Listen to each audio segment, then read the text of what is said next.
Okay, here we are. We've come to finals time. We've got the Sydney Sixers conference winners, the Chargers, and we've got the Thunder conference winners, which are the Aces. We've got the two captains here. We've got Kelly and we've got Kate. We've got the umpires. We're all set to go. Let's get into the coin toss.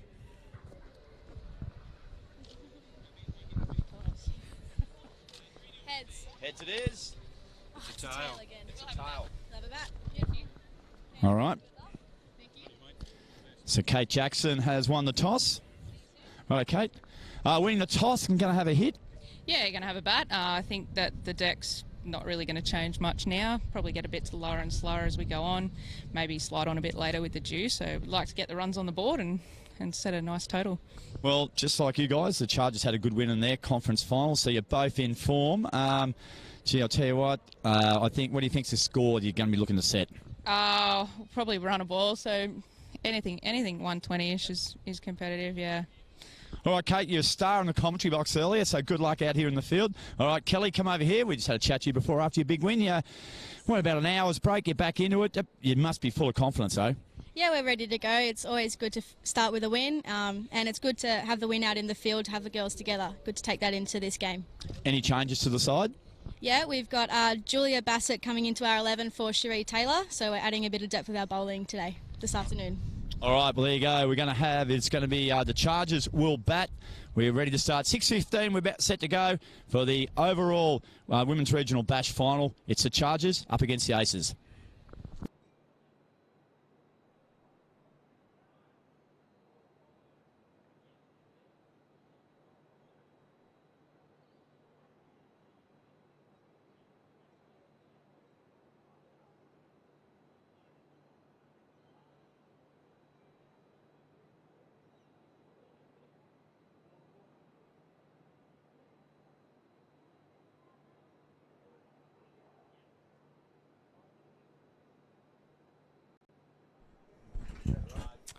Welcome to the final of the Women's Plan B Regional Bash. Jack Clifton and Marty Garoni in the commentary box here at a sun-soaked Sydney cricket ground. The shadows are just encompassing the members and the ladies' stand as we see both sides make their way out to much fanfare. The final taking place between the ACT Aces and the Coffs Coast Chargers. It will be the Chargers that will get first use of this SCG deck, and it's time for me to introduce my co-commentator for the next 10 overs, Marty Garoni. Pleasure to be here with you this evening, Marty, and an exciting final that we have. We've seen the two semi-finals so far, some entertaining cricket today, and no doubt this final is going to be just as entertaining as the two semis that have preceded it. Absolutely, and these two teams have played really, really well in their individual finals, and we're looking forward to them putting on a great show here tonight for those that are here, and obviously those that are watching out in cyberspace, I suppose, as you call it. But really looking forward to it, and it'll be interesting. I think if the Coffs Coast Chargers can put 130, 140 on the board, they're probably capable of defending that. So I think the one thing that the Aces probably need to tighten up on from the first game is to cut down on their extras, and really put them under pressure early. Those extras that Marty talks about, 32 extras in the innings of 97 in their final win against the Illawarra Flame. And it is going to be Macdonald facing up for the first delivery. Rowlands at the non-striker's end. It's going to be Monica Gare that is going to have the first use of the ball, bowling from the Randwick end of the ground. As the Coffs Coast Chargers did win the toss and they elected to bat. Not a surprising decision.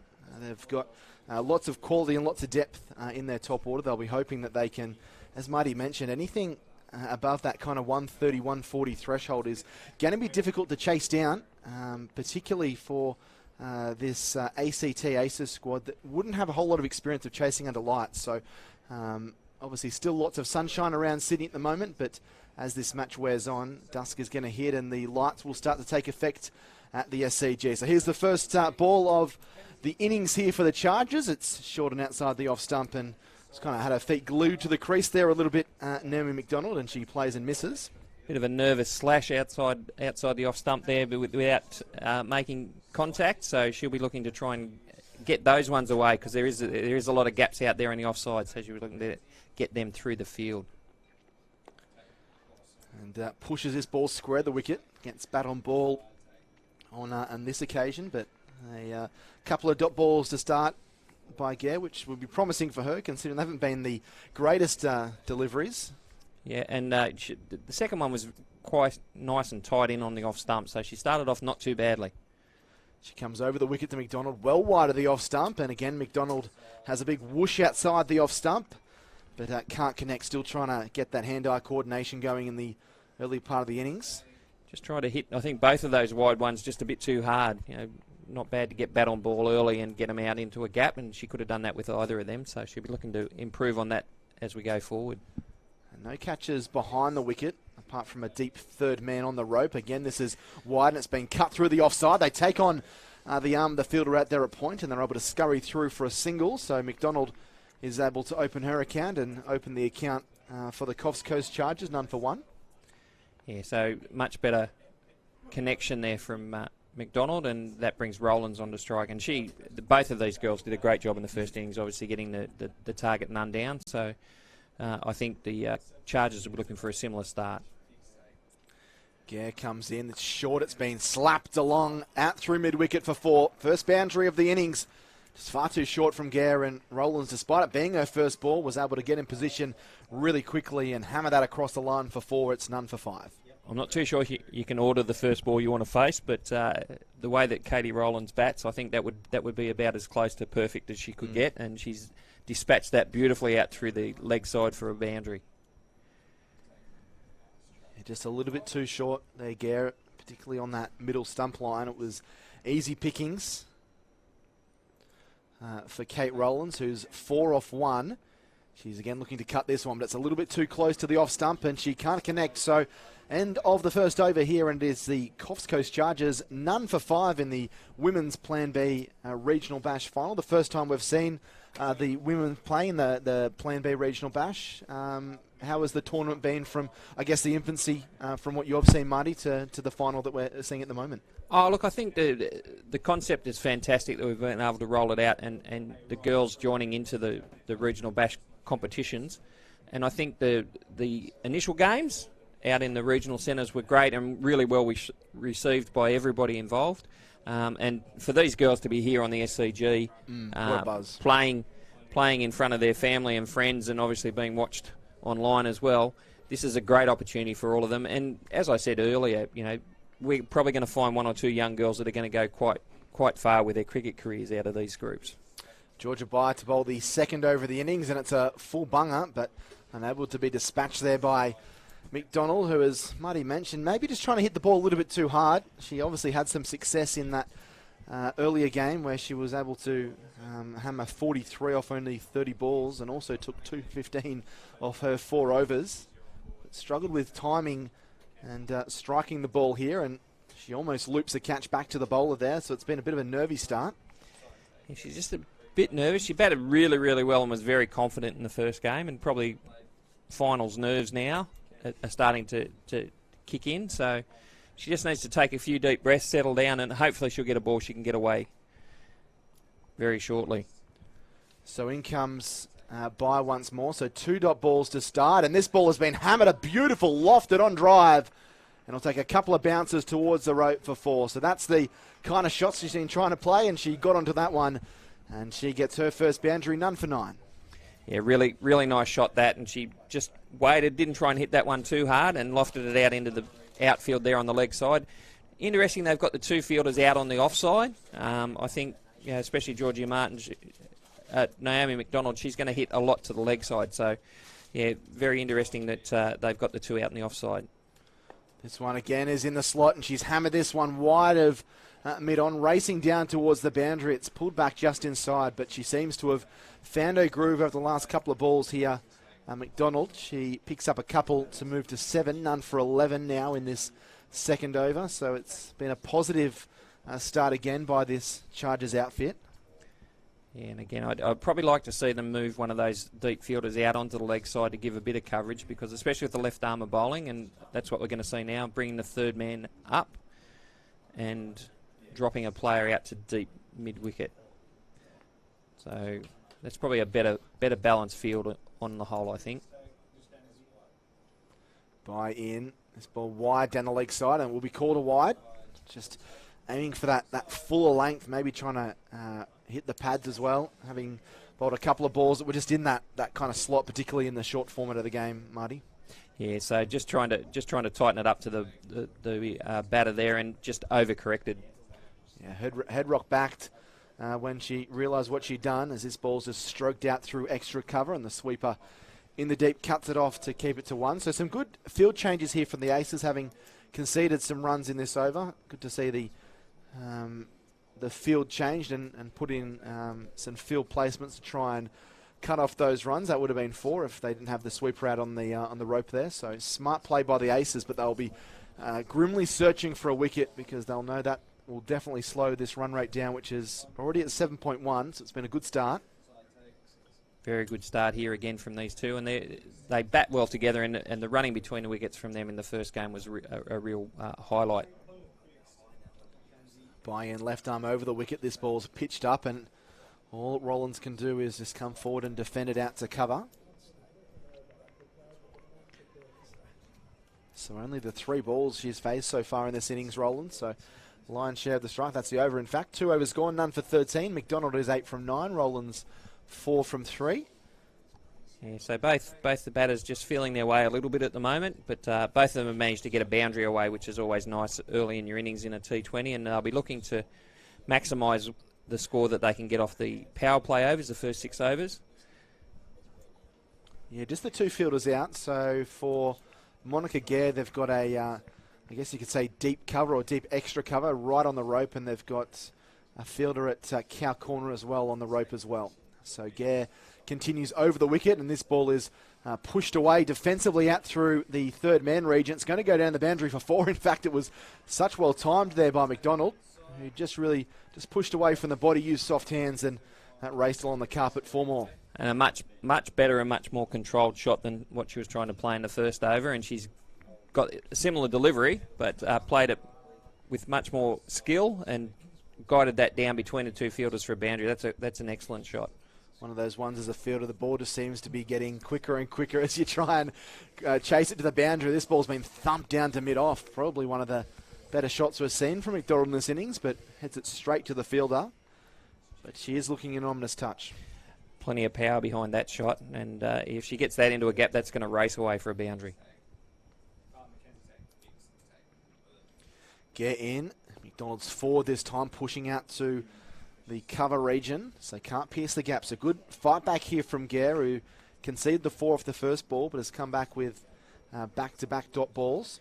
And again, a much better delivery from Gare that's making the batter play to the field that she set.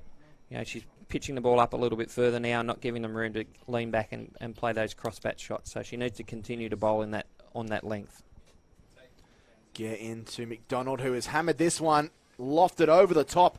And you're not going to be able to chase that one down. That was a really classy shot again, just able to lift the ball up over the infield, and it was well timed that it only took a matter of seconds to reach the boundary rope. Macdonald having a nice little time at the moment. She goes to 16, none for 21. She's really getting on top of the bowling now and putting the pressure back on the fielding side.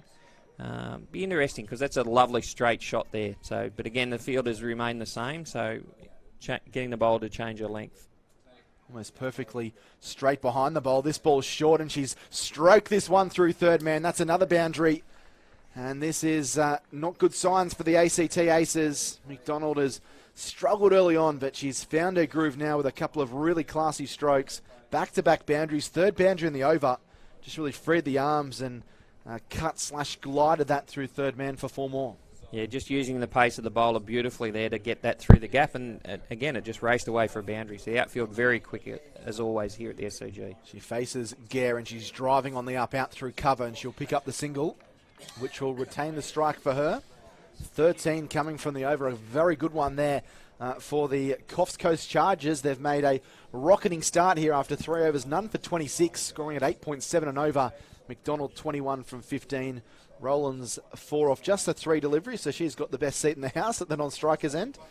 Not a bad place to watch when somebody's going the way that Naomi Macdonald is, and if she can keep going this way, this is going to be a really challenging score for the ACT Aces. So they probably need to pick up a wicket just to slow the run rate down and to maybe change the way that the Chargers are going about this setting them a total.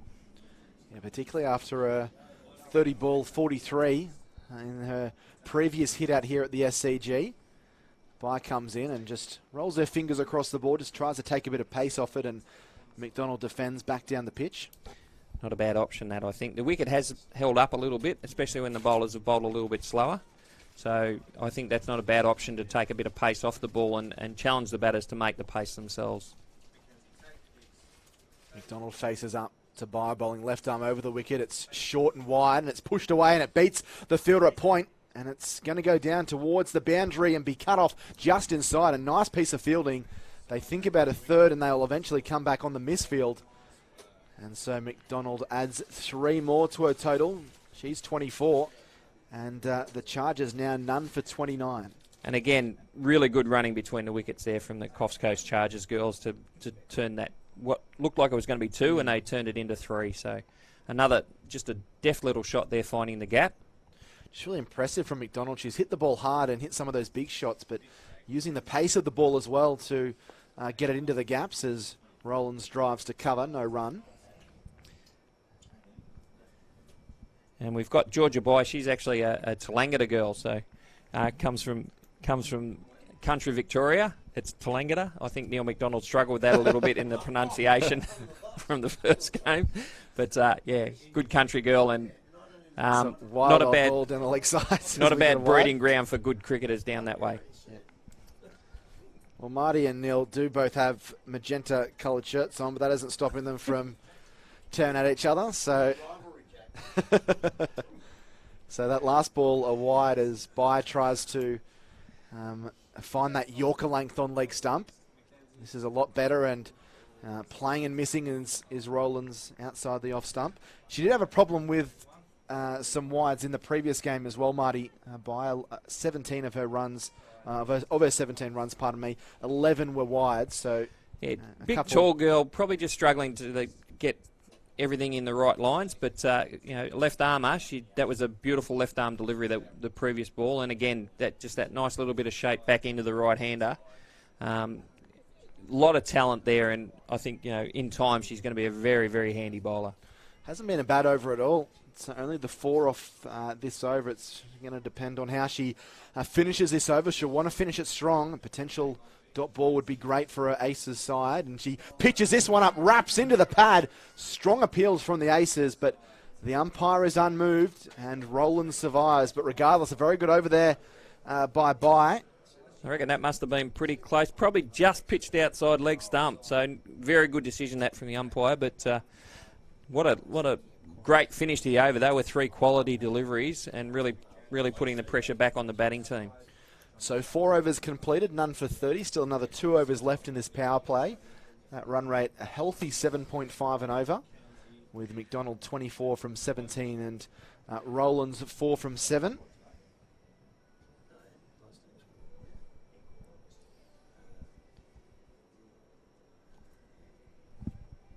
Looks like it is Jesse Mudala. I hope I pronounced that correctly. I have to go to the expert, Roy McKinley, to make sure we're not mispronouncing any names here.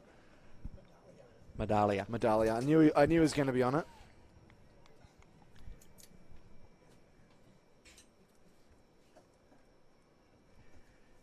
Always go to the expert when you need names pronounced properly.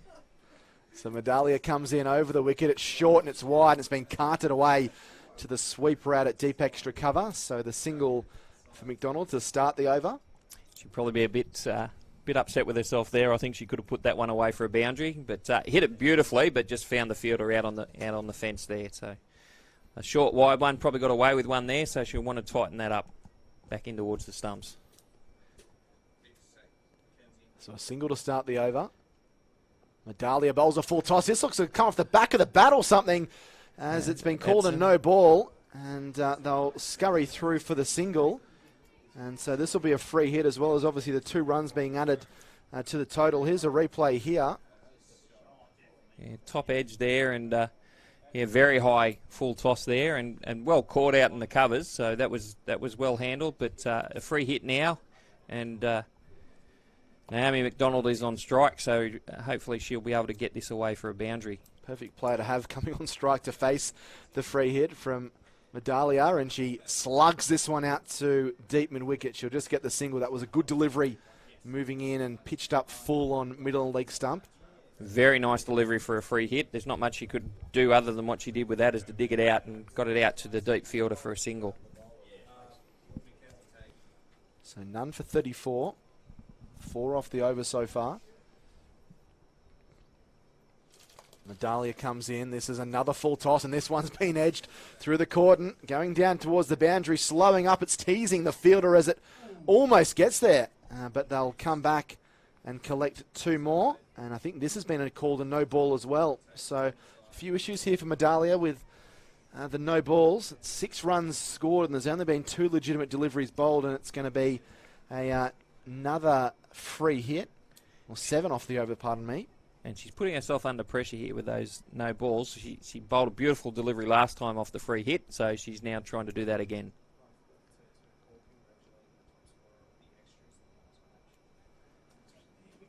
So Roland's so the umpires 7 from 9 is going to be facing up. I think it's still... No, it is Roland's on strike, yep. So still, they tried to change the field, and the same batter was on strike. So they've umpires right on top of that, and they've made sure the field is the same for the free hit. Medallia has clean bowled her, but it's not going to count. Unfortunately, probably the best ball they've bowled, the ACT Aces, but it's a dot ball, and that's probably the best result you can get from a free hit, Marty. I think so. I think she probably just needs to aim at bowling every ball like it's a free hit. Those 2 deliveries have probably been the best 2 she's bowled, so she can maintain that sort of tenacity with her deliveries. I think that'll be the best result she can get for the rest of this over. Roland's looking to hoik that over cow corner and lift it into the Bill O'Reilly stand, but thankfully for the ACT Aces didn't connect. I think if she had connected, it may have ended up out near the race course somewhere. So she'll face up to Medallia again, who's had a bit of a licorice all sorts bag in terms of what she's been bowling this over, and now she's been slapped out through mid-wicket. Backward square leg, great piece of fielding on the boundary. Will keep it to just the 2 runs, so probably deserved 4, but some great fielding out in the deep from the Aces. I think that was Jess Galliano out there. Great piece of fielding, diving stop on the boundary, and really helping out their bowler there in the field. That's great work. So 9 from the over. 2 balls left. You're going to run out of room on the scoreboard soon. As Medallia bowls a good delivery, short of a length on middle stump, and Rollins comes forward and defends. It's a nice delivery. It seems like every second one's right on the spot, so she just needs to finish out the over now. And hopefully, 1 or a dot is going to be a good finish to the over.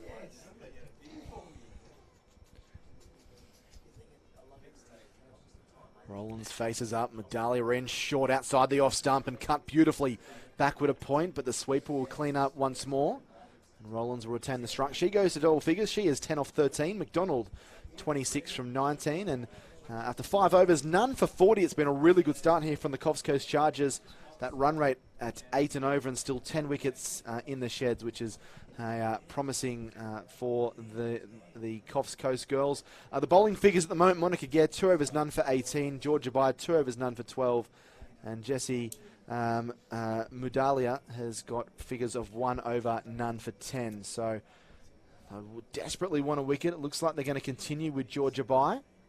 Yeah, so they really need a wicket to sort of tie this down. You really want to aim to sort of get 2 to 3 wickets in the power play as a fielding team.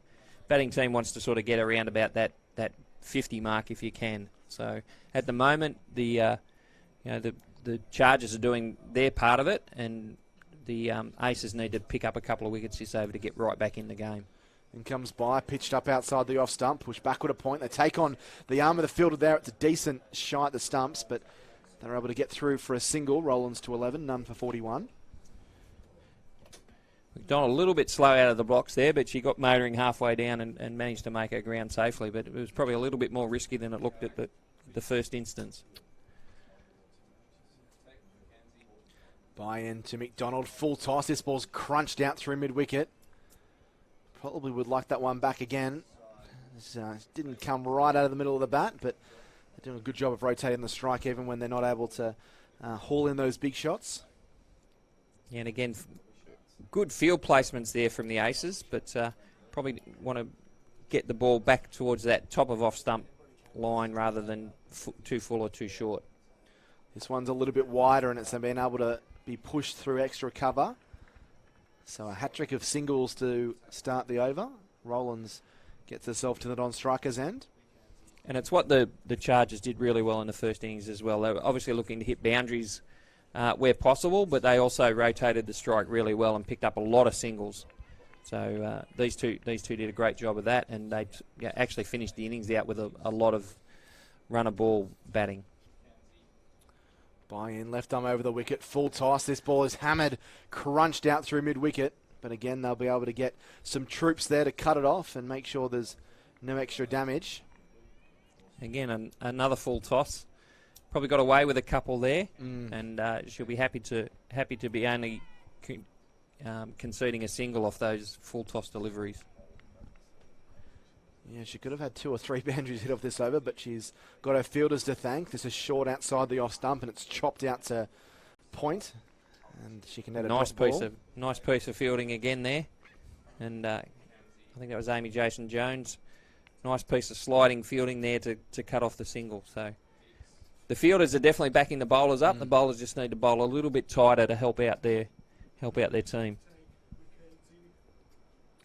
Bye comes in. This one is short, and it's hoiked around through just in front of square leg. It's a long chase for the sweeper out there, and they'll be able to collect 2. So good field placement that time by Rowlands, and that completes the over and completes the power play. 6 coming from that latest over from Bye. She's got 3 overs, none for 18. Rowlands is 14, and Macdonald is 28, none for 46. So they keep that run rate above 7.5 and over. Marty, they'd be pretty happy with the start they've made, I'd imagine, the Chargers. I think, to be none down and going at 7, a bit over 7.5 and over, I think they'd be very happy with that as a start. And I think we're going to see spin come into the attack now. And it's been a very, very good start here from the Chargers. They'll be very happy with that, and I think they'll look to accelerate here. With the fielders starting to drop out, they've gone straight to having the 5 fielders out, so they'll be looking to pick up at least a runner ball, and hopefully these 2 especially looking to run 2s when they get it into a gap. Caitlin Galliano comes into the attack, so they're going to go with one of their slow bowlers to take the pace off the ball and perhaps try and slow down this run rate, try and get a breakthrough. That's wickets is what they need at the moment. Haven't been able to get a breakthrough so far in the opening 6 overs. It's the ball short delivery is pulled away out to the deep mid wicket area for just the single. And there's probably even an option there for the batters at the moment, with so many out on the leg side, to maybe not try and hit it too hard to the fielders on the leg side. Maybe just take a bit of pace off the shot, and they could easily run 2 out to those very deep fielders on the leg side. Galliano in once more. This is a better ball. It's hit uppishly down towards the boundary, but again struck well enough that they aren't able to double up and have to settle for the single. So they're putting their brakes on a little bit due to some good fielding now, the Aces. 6 off the last over and 2 runs off the first 2 deliveries here. Probably like to see just get that length a little bit fuller, getting them on the front foot rather than being able to step back and pull. This one is well wide, lands outside the markings, and the umpire has no option but to call it a wide. Again, they're just letting themselves down with an extra here and there, and probably going at sort of 1 or 2 and over, which is not helping their cause at the moment. Galliano in. This one is another wide. Struggling with that line at the moment. Maybe trying to push it outside the off stump and get Macdonald to play through that offside, but has got it wrong 2 deliveries in a row. Macdonald waits, and this one is going to be called a wide, is it? Yes, that's 3 in a row. Landed just outside the line markings. That was a little bit better, but it's just a little bit harsh, that one, I think. We're sort of almost directly behind. Seemed to almost hesitate, the umpire, as well before he made his decision. Galliano in, and this is going to be another wide. So 4 wides in a row. Well, we spoke about the concern of 1 or 2 and over. Now we've got 4 in 1 over and 4 in succession as well. And all of a sudden she's gone from 2 off 2 balls to 6 off 2 balls for the over, so really puts her under pressure for the next 4 deliveries to finish out the over now. Galliano trundles in. This ball is going to beat the keeper and beat everyone. They'll get through for a bye. So a bit of a comedy of errors in this over for what we've seen from the A. Seen some wides, we've seen some buys, and that extras tally is going up quite quickly, much like it did in the last game that they played against Illawarra. 32 extras in that performance. Yeah, it just makes it really difficult for your captain if you keep giving away 3 runs each over, so they just need to tighten that up. It's short and wide, and it's cut out through the offside for a single. And that run rate that they had been able to narrow down to 7.5 and over, Marty, is now up well above 8 and over, 9 and over, in fact, at the moment, with a score at 54, or 8 and over, pardon me. Yeah, so they're getting on top of the bowling here with the aid from the bowlers. So if they can cut down on the extras, they're actually keeping them to singles at the moment. They just need to cut down on the extras they're giving them. This is short and backing away as Macdonald cuts through the offside. There's a little mini fumble at that cover point region, and they'll get through for a single. Yeah, very productive over here. 8 off it so far, with 1 ball to come. None for 55 in the 7th over. Galliano loops this one up, and Rollins is able to get inside the line and just tap it out towards the mid-wicket rope, and she collects a single. And 10 coming from that over for Galliano. Well, 9 off her, but the 1 by as well. Macdonald 30, Rollins 17, and after 7 overs, it is none for 56.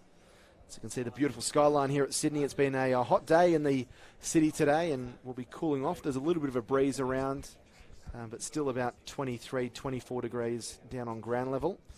And the absolute perfect start for the Coffs Coast Chargers, scoring an 8 and over. Haven't lost a wicket. 2 well set batters in at the crease. And King is going to come into the attack, Marty. Yeah, so Victoria King coming into the attack. Again, another former representative player for the ACT region, or ACT New South Wales country as it's known now. And yeah, used to bowl leg spin.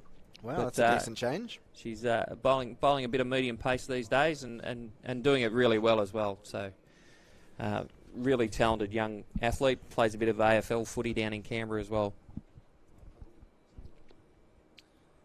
So King coming right arm over the wicket. Rollins is facing up on 17. It's short and it's wide, but it wasn't a great shot by Rollins. Probably she didn't need dragged to it hit away. that one. Yeah, it's probably one of those ones that you could kind of let go. Yeah, she probably would have got a wide for that one, but chased it and just managed to chop it down into the ground rather than getting out of the middle of the bat. King in. This is a better ball pitched up on leg stump. It cannons into the pad. There was what seemed to be a half-hearted appeal that seemed to kind of gather momentum towards the end of it. Yeah, probably a little bit closer, maybe just sliding down leg, but yeah, I think Hawkeye may have had that clipping the leg stump and the umpire's call. I think Hawkeye likes that one.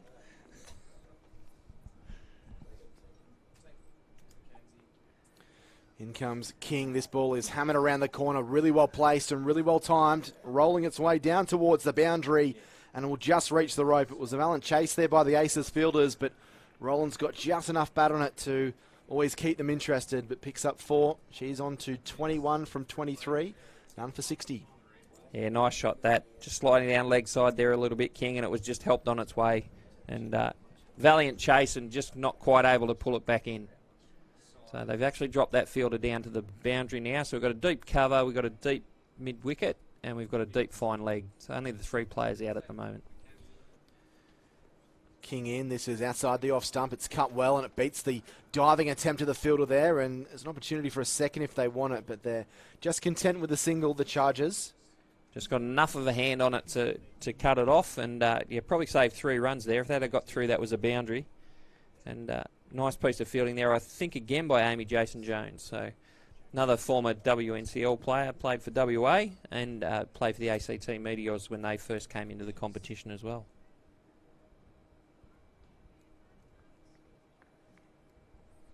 So King's 4 balls so far have conceded 5. He pitches this one up on the pads. It was a much better delivery, but Macdonald's eye is in so much that she's able to tuck that away through the onside for the single. Again, doing really well there. They've got the boundary off the over, and then they've managed to pick up singles off the next 2 deliveries. So these two work really well in tandem, and they're keeping the scoreboard ticking along, which is really, really good for their team at the moment. So last ball the over. King comes in. Now to Rollins down the leg side. That'll be a wide. They didn't need that. It's the 10th sundry of the innings, and we're not even halfway through the overs. Yeah, again, just letting herself down with that wide when she actually had bowled a pretty good over and could have closed it out with only the 6 runs off it. But unfortunately, she slid that one down the leg side.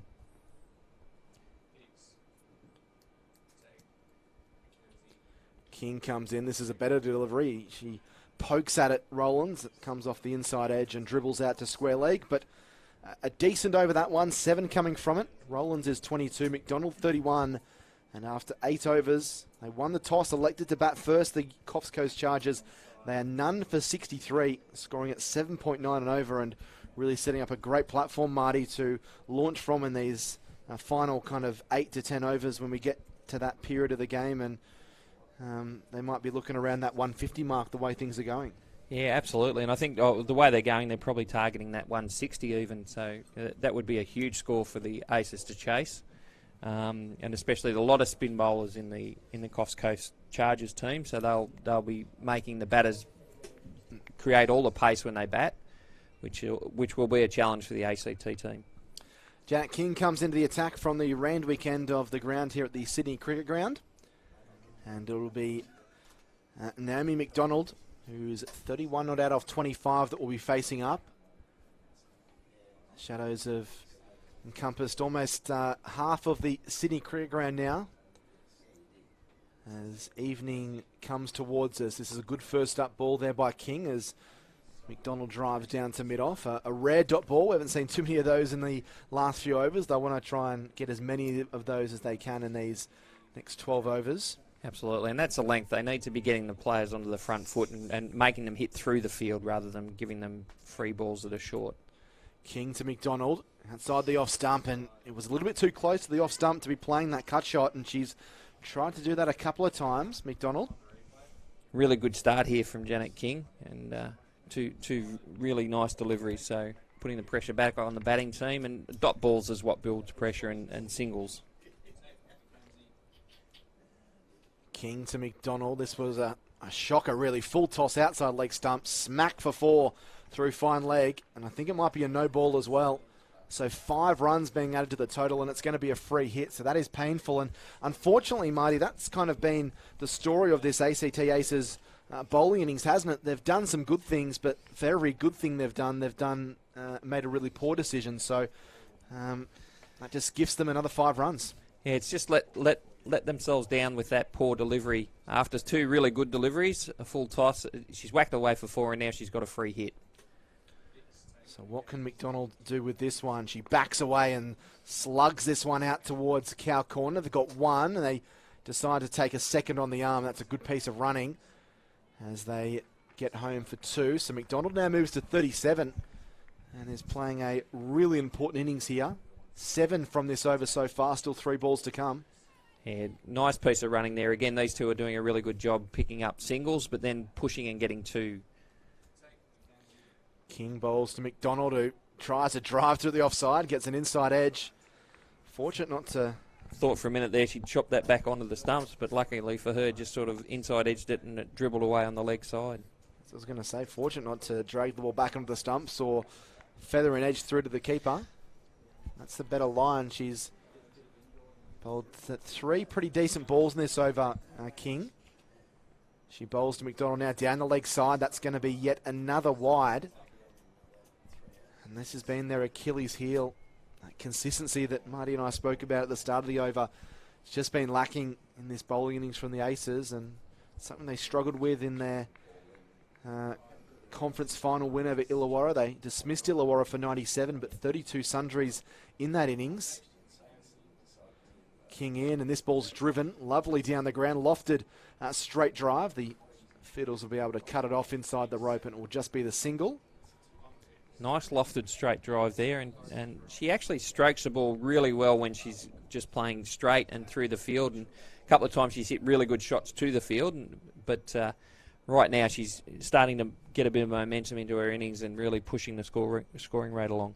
9 from this over so far. That run rate is up to 8.2. King to Rowland, who's back and cutting. She manages to get it through the gap and will collect a single. So it's another very good over there for the Coffs Coast Chargers. 10 coming from it. And at the completion of 9 overs there, none for 73. Macdonald retains the strike. She's 38 from, or Rowlands retains the strike, pardon me. She is 23 from 26, and Macdonald is 38 from 31. And apart from Georgia Byers, we look at the bowling card, Marty, who's bowled none for 18 from 3 overs. We've got Gare going for 9, Ridley going for 10 and over, Galliano going for 9, King going for 7, and Janet King going for 10. So it's not too many economical figures going around.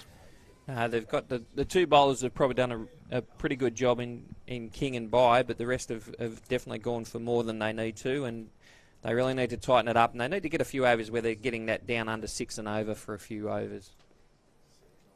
This ball's short and pulled away through that vacant mid-wicket region, and Rowlands is able to get through for a single as King starts her second over. 7 off her first over, so it wasn't a bad first over, so she'll want to put the brakes on this run rate. Yeah, she bowled a pretty good first over. She got unlucky boundary down to fine leg and then gave away a couple of extras at the back end, but just need to tighten up. This ball is angled down the leg side. It's hit beautifully away, and that's going to be 4. That was a really classy shot. Just dropped the length a little bit too short, and it was on the pads, and Macdonald really just helped it around the corner, didn't she, Marty? Didn't try and hit the ball too hard, which was very good to see. Timed it beautifully, and placement was the key there. You've got the fielder just there at square leg and the fine leg, and she's basically bisected them to get that out to the boundary for 4 runs. That's a great shot. She's into the 40s now. 42 off just 32 deliveries, none for 78. King comes in, it's short and it's wide and it's punched out through extra cover for the single. Again, these two are doing a really good job. They're putting the bad balls away for boundaries, and all the other balls they're getting singles off, so they're doing a great job, and this score is building into what is going to be a really substantial total if they keep going this way. You know, you think if they double their total from here, they'll get 160 at least. As King comes in, this ball is tucked away through backwards square leg. Well played. It's been impressive. We've seen some of these really good shots where they've used the power game and they've lifted the ball over the top of the infield, or they've smacked it over square leg. We've also seen some really good shots where they've just kind of waited for the ball to come, used the pace of the ball just to kind of work it around the corner. Yeah, they've done a really good job, and they've set the side up to get a really good score here, and hopefully a little bit more than double this total now. King comes in, full toss, excellent cover drive for 4. That's a glorious shot. Glorious shot out through the covers there. And Macdonald is just scooting along there, and only 3 short of a 50 now. She's going really well. Undefeated in the first innings and obviously in the first game, and she's backed that up again now with 40-odd not out in the final here. 11 from the over so far. This is another brilliant over here for the Coffs girls. This ball's short of a length and off stump and pushed through that cover region. And that will complete the over. 12 coming from it. It's now none for 85 after 10 overs. Rowlands is 25 from 28. Macdonald is 48 from 35. And Marty and myself are going to take a break from the commentary box. And Robert McKinley's going to come in with the score at none for 85. Thanks, Jack. Thanks, Marty. And, geez, thank you for all those runs too. No wicket for 85. And that is just a great start. So before I'm joined by our man from the ACT, Jeff Bartlett, we've got a very special guest here at the commentary box with us, Phil Wishart, who's the Principal Advisor for Major Sports Events, the Offices of Sport. How are you, Phil? Welcome to the ground and the commentary box.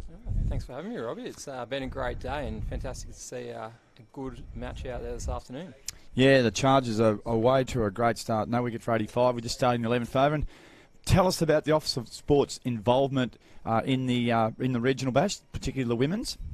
Yeah, so we were involved in the bid for the ICC T20 World Cup with the Women's World Cup actually starting in a month from today at Sydney Showground with Australia versus India playing.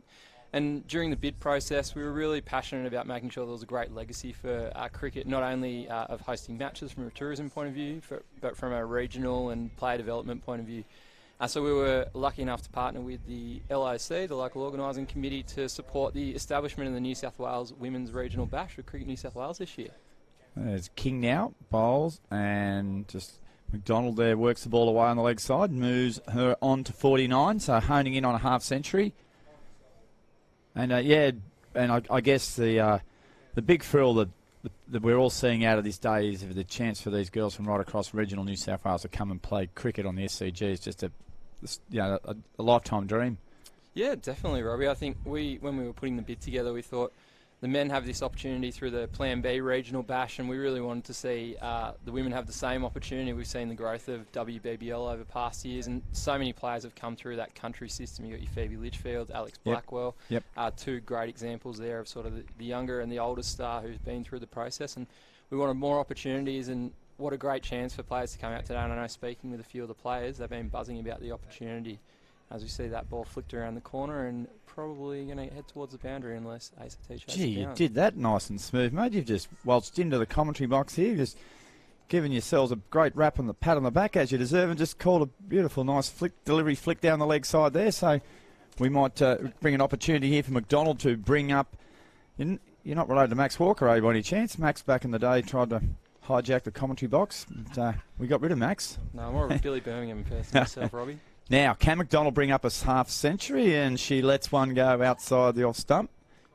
In fact, it's Roland, so on strike. But, it's just a great initiative. And, of course, this very venue here is where all the excitement is going to start very soon in and around the ICC Women's T20 World Cup. And we'll just come to that in a minute as King bowls now to Rollins. Now, this might be a chance for the first wicket. And, it's dropped. The catch has gone down at mid-off, and they'll come back for a second run. And that really is rubbing salt into the wound as Rollins takes the score along to 29, and that was a big chance miss there. Yeah, definitely. I think Coffs Chargers, they've got away with a few lucky ones, and that's definitely not going to help the ACT in just containing this total. Now, tell us about, I think it's February 21, Friday night, Australia and India here. No, that one's at Sydney Showground. Sydney Showground, home of the Thunder, and we can't wait. I think it's the first time that Sydney Showground will have hosted international cricket. We know there's a massive Indian community out that support the Thunder, and we're really hoping to see a big crowd out there to celebrate both teams playing. Got a big opening celebration, headlined by Hearts, Vera Blue, a whole piece bringing back some of the people that brought the Olympics opening ceremony to the Showground. So we'll be seeing that on Friday 21st of February. You can see that on your screens. We then kick on with another two double headers at Sydney Showground on the 1st of March, a Sunday, so a nice family day for everyone to get out and involved. Finishing up with the group games on Tuesday the 3rd of March, and then we move over to the SCG on Thursday the 5th for the big semi-final double header. So hoping to see this place nice and full, hopefully with Australia qualifying for the semi-finals. Right, we've had a bowling change. It'll be Cooper Jones who will come on, and it is Macdonald who's on 49. And he comes in, and it's cut away, and that brings up a very good half century to Naomi Macdonald. Well played. She scored 43 in her first innings today, unbeaten. And this pair are setting the ACT Aces a massive challenge. No wicket for 92, and we've just started the 12th over. Well batted to Naomi Macdonald. Yeah, she played really well. I think she loves the SCG. I think she said she'd played here once before in the game after the first match, picked up a player of the match, and clearly on her way to a second at this point in time. Now Rollins off the back foot just punches that to point. Yeah, she might be up for a second bat. Yeah, so it's good. A lot of excitement in and around the office, I suppose, at the moment, Phil. And we've only a couple of weeks ago before we're into that magnificent event, that T20 ICC Women's World Cup. Yeah, we're really looking forward to it, and the sport of Cricket New South Wales has been great. I think at the end of the day, the reason we host major events is not only to help fill stadiums and bring people into Sydney and New South Wales, but we want to see the next generation of players, inspired young girls and boys getting out there, supporting the teams, and hopefully that flowing into Cricket New South Wales, into all of their pathway programs and participation programs like the Blasts, and into the country system and the metro systems as well. Yeah, it's certainly impacting, and it's just where the women's game has gone in the last few years, and to culminate in something like this for regional girls, to be part of this big event on a big stage. And it's cut away now by Macdonald. It beautifully finds a gap. That might run away to the boundary. Like, some good work down there from the Aces fielders, and they'll get a ball back in. So just the 2 runs there. Macdonald up to 52. That's no wicket for 95. All right, before we let you go, mate, we thank you for coming up here. But any final messages for our people out there either listening or viewing today? Yeah, I think we're just really excited that you're on the live stream today. We're looking forward to seeing the women's regional brash grow in future years, starting with 8 teams in the knockout format this year, moving on. And hopefully we'll see plenty of fans down on the 21st of February at Sydney Showground for the opening game. No, good on you, Phil. It's great having you here. That's Phil Wishart, the Principal Advisor for Major Sports Events for the Office of Sport. Thanks for your time, mate. Thanks for having me, Robbie. Beautiful. Well, now joining us is a little bit more deflated Jeff Bartlett than last time we had him on. He's had a little bit of the air taken out of him. He's got a big run chase coming up here, Barty. Thanks, Robbie. Haven't you, mate? I do. There you've been wincing and moaning. Last time you're on, you were fist pumping and carrying on. Look at that part of the crowd down there. Obviously, Coffs Coast Chargers supporters. Yeah, it's been a bit stressful, Robbie, I must say, especially in that last over with the drop catch. I thought you were more worried about the performance of Phil Wishart. He was pretty smooth on Mike, mate. He was. He bit was of a hard act very to follow, good. isn't it? Right, here we got King, Joe King, back on. Full toss, chance in the outfield. Good effort, a brilliant effort. Oh, I tell you, if that was taken, that would have been one for the ages. Glenn McGrath would have been happy about that one. That would have brought the house out. I think that was Jess Galliano out there at deep mid-wicket. It was a pretty fair effort. Good strike too, wasn't it? It was indeed. Got a good piece of it. This pair absolutely dominating the SCG. The first game in the semi-final. As King bowls now and down the leg side. I'm not sure if Macdonald got a bit of bat on that. Maybe not. They won't come back for the second. We'll look at the umpire, and it's flicked the pad. So a leg by. Now you've got a little stat in your back pocket. Yeah, I was just thinking about it before, Robbie, that these girls, Rowlands and Macdonald, undefeated for the day. None for 97 now, none for 90 in their first innings in the semi-final. So you do your maths here in a minute. So that to me is... Uh-oh, could be a mix-up. Run out on the bowler's end. No. Not much is going right the way of the ACT Aces. That was a golden opportunity. A rare mix-up there from these two. You're just talking how well they've been batting. Their communication and their running between the wickets has been absolutely superb. I think that's the first blemish that they've had. None for 98, none for 90. That's 188. Without losing a wicket. And that is in under 20 overs of batting, I would say. Or, no, a bit over. So about 22 and a half overs. 22 and a half overs. This pair, Macdonald and Rowlands, yeah, that's phenomenal batting. That really is. There's not too many people out there that could say they've scored almost 200. Now, here's a replay of this. We mightn't get it in time. We'll go back live here now. We do. King bowls and Rowlands. Just a sign of a little bit of tiredness amongst probably both batters there at the moment. We saw a drop catch, a bit of a tired shot, a mix-up and run out. So there would be that element. What do you think, though? Do you think for the ACT Aces, having played, just fielded in the previous game and then come back in and done, that's had an impact on... Yeah, it could well. On their energy as well? Yeah. I think the other thing, too, is that what I like, the Coffs Coast Chargers here, they've really taken it up to the bowling attack here. They've really reversed the pressure. They put all the pressure on them, and they're coming up trumps at the moment. As Janet King comes in, bowls, and this one is almost played on. Is it? No, it's not. So you had my hopes up there for a second, Robbie. Nearly the breakthrough. Yeah. It's not. So we're gone. That is 13 overs down. It's no wicket for 99. Watch a replay of this one. That's just gone down the leg side there off the pad. This was the run out, I think. So they got the late call. Oh, good throw. to the bowler over the stumps, and it was good night nurse, wasn't it? It really was. It really was. I just think they've built pressure. The runs are on the board, and that's making it really difficult for the Aces to actually, that pressure's been built really, and they're struggling a little bit. So we're bowling now from the members' end will be Liz Cooper-Jones again. And she bowls now, and it's an attempted sweep shot. They've got a no ball. I think it's Cowper too. I think it's Cowper. Cowper Jones. Yep. So this will be a no ball and a subsequent free hit, I'm guessing. Absolutely, there it is, the sign there. Well, that was the one wicket today, wasn't it? Brought up the 100. So the 100 is up, and we're 13 overs. Free hit coming up.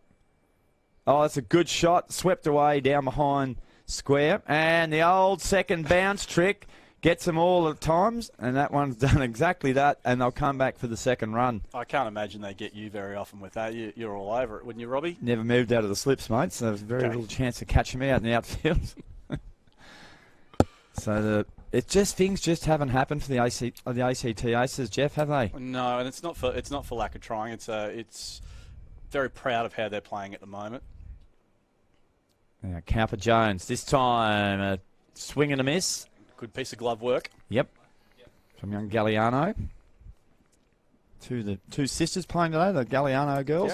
Yeah. Yep.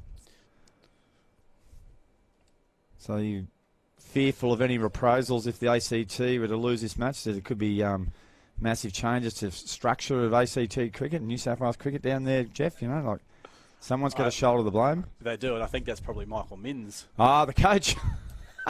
Yes. Gee whiz. That's a good shot there by Macdonald. I didn't think he'd go that hard, but, well, I suppose you're only as good as your last game, Jeff, aren't you? That's what they say. It's a cutthroat industry. And like this commentary box. Yep. I think it's a bit easier up here. It's more fun up here than the pressure that's happening out there at the moment. And here's Cowper-Jones, and this one's short, and another no ball. So I can only think that she's overstepping the mark. Side-on view will probably show that if we get an opportunity. So another free hit. I think you're right, though. There's an element of tiredness creeping into these girls. It's been a big day with bat in hand. So another free hit, and it's Macdonald on strike. The umpire's just having a word. Yeah, just a bit of a chat about what's going on. Yep. So they'll work it out. Sure. So I'm not sure if she's got is renowned for bowling no balls or not down Canberra way. I'm not aware of that, Robbie. You locals mightn't call them. You might be trying to get away from it down there, are you? It's a bit cold down there and wind. Here we go. Free hit. Oh, bang. It's gone out to deep mid-wicket and very well fielded out there on the boundary. Keeps the scoring to just the one. That might have been tight call too for a over the hip. A few of the Coffs Coast followers in the commentary box here are crying out for it. Here's Cowper-Jones again. This one is attempted sweep. Apart from the no balls, it's been a pretty good over. It's been tidy, hasn't it? Yep. What's that, 4 runs off 5 balls? The old final ball, the over, let's just, from an ACT point of view, let's hope it doesn't go to the boundary. So Cowper-Jones to complete the over, and this one's down the leg side. It's going to be a wide. So no wicket for 105. How many is the buys on? What's on that at the moment? Extras would be quite high at the moment, I'd imagine. Well, you can soon work it out if you do your maths, I suppose. 88, around about 17, I'd say, my friend. At a quick guess. I'll get a single to complete the over. Good running there. There is a little bit of sign of tiredness with the two batters out there, Rowlands and Macdonald, but things are going their way at the moment, and they're taking the game on. 0 for 106 after 14 overs. You can't blame him for that bit of tiredness, though, really, can you? My question, Robbie, is the batters waiting in the sheds. They haven't had a chance to come out. Do we call it selfish? Well, let's just throw away the team aspect of life for you at the moment. I'd be filthy. Yeah, that's what I'm saying. Playing 2 games of June, I haven't got a bloody bat. Oh, not fair. I don't think And that so. is why junior formats is so good. It's equal for everyone, isn't it? That's what I love about the new formats in Australian cricket at the moment. Love the junior formats, Robbie. We might So have to, for everyone, participation is the centrepiece. but I think it might have been Lukey Minor said before. He said not to worry, they'll be back here next year. Quite confidently, he said that. The old Coffs, the Coffs team. Of course, Luke Minor is all over him. The rest of the team will be dirty, though. So Galliano will be the bowler at the Randwick end. The start of the 15th over. You'd be almost deaf riding them, wouldn't you, to get out? If you were the number 3 and number 4 bat. You would be slightly. Yeah. Yep. Just imagine just heading home and, a bit of a misfield there at cover. I reckon they were the most disappointed person when that catch and run out went down was the number 3 batsman. So he was halfway out to the wicket, ready to have a hit. That is very true. Yeah. But it's a team game, Jeff. It is a team game. Yep. There's no iron team, as they say, Robbie. No. Geez, You're kicking me out in 5 balls, so... When Grandma rings up, and as we see, another little deft cut shot there, but no run. Grandma sort of rings up tomorrow morning, and how'd you go, darling, at the SCG? And, yeah, it was pretty good. We had a win. Oh, get a bat? No. So nothing to add to the scrapbook. Did you get a bowl? No. Did you do any fielding? Oh, yeah. No, all good. We jest, though. Galliano tosses up. I like the way this young lady bowls. This might be a chance or a half volley to mid-off and overran the ball. And no, they won't come back for the second. The placement's absolutely impeccable. It was. It's just been one of those matches so far for the ACT. It's an experience they're never going to forget. So we'll look at it like that. Beautifully bowled there, though, by Jess Galliano. Yep. I just love the way she gives that ball a bit of flight. I was going to say, she does. And there's a good action and throws it up and might get rewarded on this occasion. No, it's going to go on the first bounce again. Down to deep mid-on. And then Rollins gets through for a single. I mean, just in the record books, if you had to look at it, batting 10 overs and then all the way through to the end of innings, 20 to 30 overs in T20s, it's got to be some kind of record if that happens. In again, and that brings up 200 runs. These two have partnership in both games today combined. No wickets down. So no wicket for 200. That is absolutely amazing. In just under 25 overs of batting. That's good anywhere you like, isn't it? There's obviously something good in the water and up that way. Another well-flighted delivery. And this time it just goes between the two fielders at cover. Out for a single. Finding the gaps very well. You can feel the pain you're going through here, Jeff. Yep, you're going to stay on for one more over after this, mate. I didn't hack that much into your Thank you. appearance. Thank you. So again, Lukey Minor then's going to join us. Had the chance to get me out early, mate, if you wanted to. No, I want you to enjoy this, mate. You can do a little bit of suffering here. Nelson number here, no wicket for 111. And that's where it stays. Who was it? It was umpire Dickie Bird. Shepherd, wasn't it? Dave Shepherd. 1-1-1. Is that when he's going to be standing on one leg. leg, a square leg? Yep. Or does he do it also at... I think does he do it when he's the main umpire too? He does it all, yeah. Doesn't matter where he's standing. Pretty good effort for Shep because he's carrying a bit, doesn't he, when he's day? So,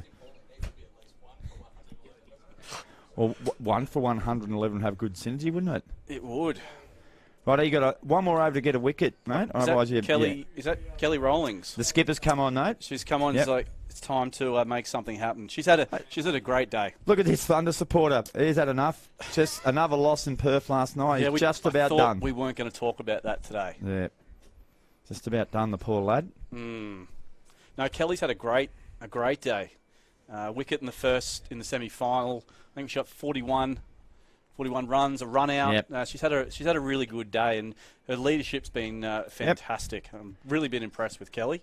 Mind you, the ACT have got a very good batting lineup too. This could be a really good run chase, this one. Yep. So Rollins bowls now, and it's wide. That's a lovely shot played there by Macdonald. Out to deep cover, and they will come back for the second run. And good aggressive running there. Yeah, and you make a good point. They really do have they bat deep, they bat well. So, they did it in the semi-final, 150 odd. There's no reason they can't do it in the second inning in the chase. It's the highest individual score by a batter too in this competition by Naomi Macdonald. A nice deft little shot to the cut, and Rollins is definitely getting a little bit tired. Just caught napping there, not backing up. What was the previous? Yes, we had a couple of half centuries. Kayla Burton for the Illawarra Flames and Claire Levings for Newcastle Blasters both scored a 50. So very good. Their top score. So that's 61 off 54. That's some good going no matter who you are. It's good batting. And I think they look like they're maybe in line to match that high score. The ACT Aces, I think, in the previous game, what did they make, 152? I think it was 152. Well, that was a record score for this competition as well. Okay. Now here's a swing and a miss, and so we know they've got the depth and the talent to chase down a solid score. I think they've just started to climb it back a little bit in the last couple of overs. So we've got 4.3 overs to go. None for 114. The wickets in the bank is just 20 runs off the last 5 overs has been. Oh, that might be a catch. That's a great catch behind. Wonderful catch by young Galliano. And that brings in the innings of Rowlands, and that's the first wicket for Coffs today. Yeah, it's very impressive. 204 runs later, they finally lose a wicket. And number 3's coming in, looking very concerned. So he's sprinting in. He's so keen to get out there and have a hit. Let's see what this middle order's got. But have a look at the catch. That is a beauty. Absolute ripper there. From Galliano? Yep. Caitlin Galliano. Yeah, we need to clarify that, don't we? We do. And it was a good wicket there too for the skipper. Yeah, so as I said, Kelly's having a great game. It's another wicket for the day. Yeah, big wicket, that one. And we did detect that Rowlands maybe was getting a little bit tired. Yeah. So they needed that, the Aces, didn't they? And the captain stepping up to say, I want the ball. I'm going to roll the arms over and gets the breakthrough. After 15.4 overs, the first wicket is down. And the new batter is Hannah Foe, who took 4 for 11 earlier on today. Very impressive performance. So with 4 overs after this one, look, I think anything under 140 they'll be pretty happy with. They can get away with that. Rowlands, again, a full delivery. And Foe keeps that one at bay. That's just the tightness of coming out to bat in the SCG for the first time. Yeah, first rock here at the G. She bowled beautifully, those 4 wickets, and she'll play a big part too in the second innings. Absolutely. What was you say with 4 for 11, Robbie? 4 for 11. Well, there's some good figures. The spinners were excellent, the Chargers.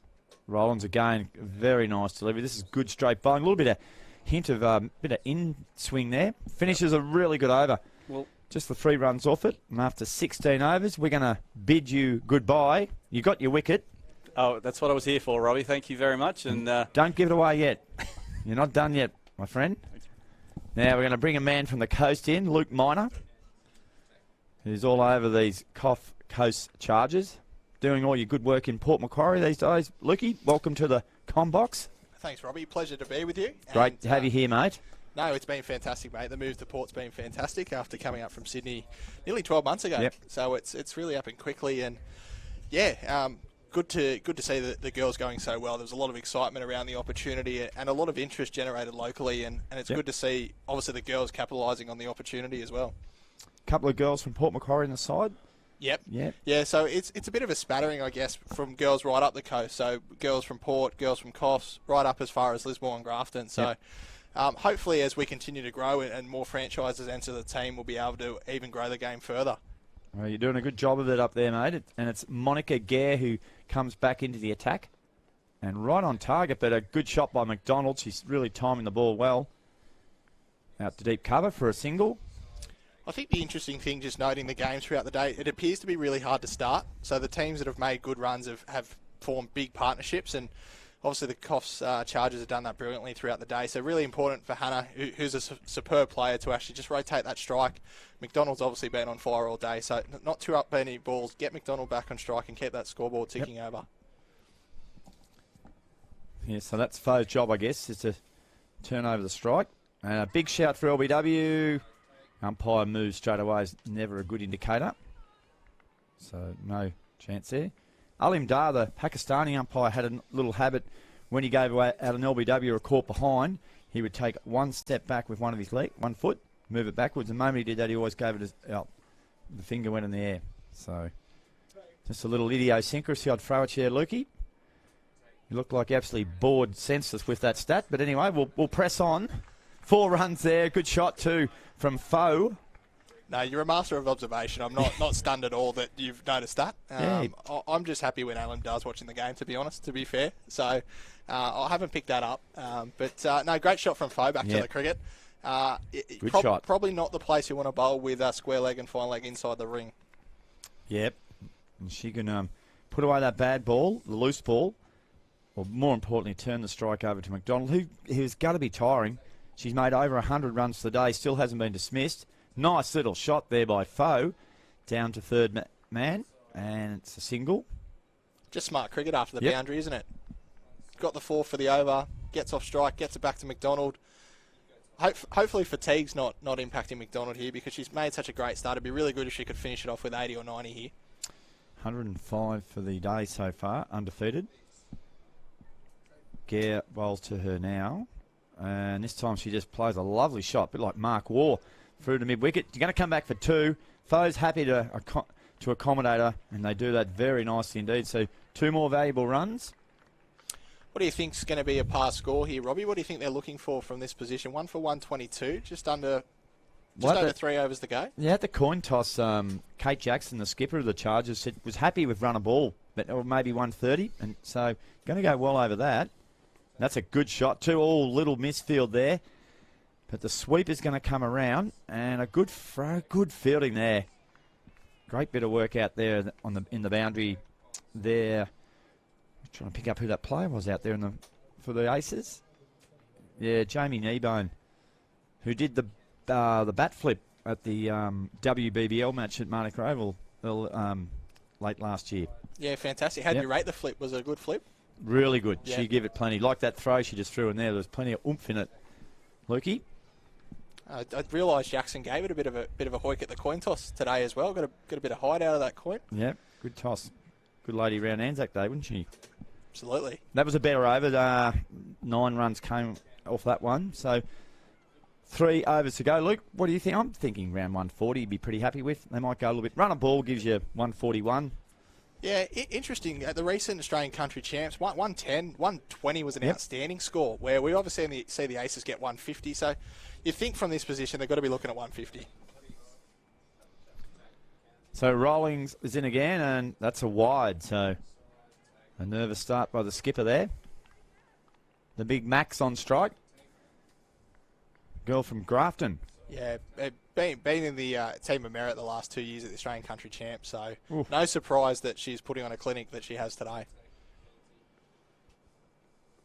That's a better delivery by Rawlings, but it's a good shot by Macdonald, and despite some great fielding down there on the boundary line, they can't stop the boundary, so Macdonald moves to 69. And another famous native or export out of Grafton's the great Darren Goodger. Yes. What a fine man. Great man, Darren Goodger. Very lucky to have him within our Cricket New South Wales ranks. He's a ripper. Very good umpire. Still doing a little bit here in grade cricket, isn't he? Good man. Here's Rawlings. That's a little bit of in-swing there. Whoa, nice connection there. That might go the journey. It has gone right over the boundary rope in front of the members. Naomi Macdonald, can she ton up? That's 75, not out. I think even I seen Jeff Bartlett get out of his chair there. He's just put both arms above his head, and you can't knock. That's a fantastic shot. Whew. As we mentioned, she's batted quite a bit today. Fatigue setting in, but that's a fantastic shot. 75 or 59. On strike again, this one down the leg side, and Foe was keen to go. And Macca said no. No go Foe. Yeah. And let's hopefully Macdonald can put on a bit of a show, and then we're really cooking here. But I think she's just really confident that she can get at least a boundary off one of these last 2 balls. Geez, I tell you what, the old area manager up north there's pretty happy with proceedings at the moment too. Mr. Garoni, he's very happy. Well fielded, chance for a run out if they get it back quick. It's not, and I don't know if there's any little side bets exchange hands here prior to the game.